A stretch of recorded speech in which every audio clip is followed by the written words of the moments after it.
COVID-19 menular, betul? Kita semua udah tahu itu.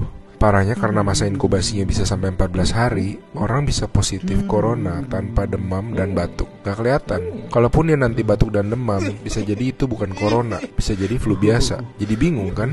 Nah, saat ini cara yang paling akurat yang kita punya adalah dengan testing. Pemerintah ini sedang mempersiapkan testing massal di hari-hari ke depan. Pesan utama video ini adalah jangan panik ketika nanti setelah testing massal, angka positif corona kita naik tajam.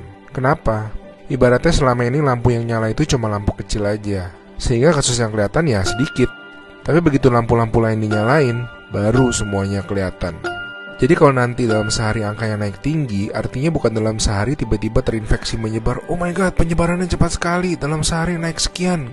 Lebih tepatnya, dalam sehari kelihatan banyak kasus positif yang terinfeksinya itu dari kemarin-kemarin, tapi belum kelihatan. Ngerti ya bedanya ya? Pahit emang rasanya ngeliat fakta, tapi ini penting banget. Makin kelihatan, makin mereka bisa diisolasi sehingga nggak nularin ke orang-orang yang lebih banyak lagi.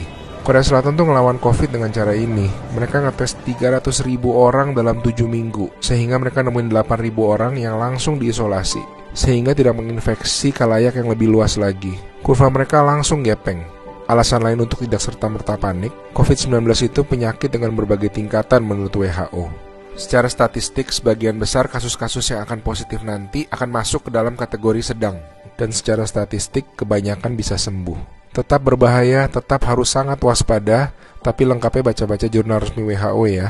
Di hari-hari ke depan kita akan lihat banyak orang positif corona, teman-teman kita, saudara-saudara kita. Tapi ingat, jangan jadi stigma. Corona itu bukan aib, dia bukan dosa, dia bukan kesalahan orang itu sendiri. Jadi kita tetap harus waspada, harus menjaga diri kita tidak terinfeksi. Kita malahan harus bantu mereka untuk jadi sembuh. Jadi akhirnya massive testing itu perlu, supaya yang sakit dan tercecer di sana-sini bisa diisolasi sehingga tidak menimbulkan lebih banyak orang yang terinfeksi. Pahit rasanya nanti ngeliat angka-angka ke depan, tapi ini langkah yang sebetulnya sangat positif.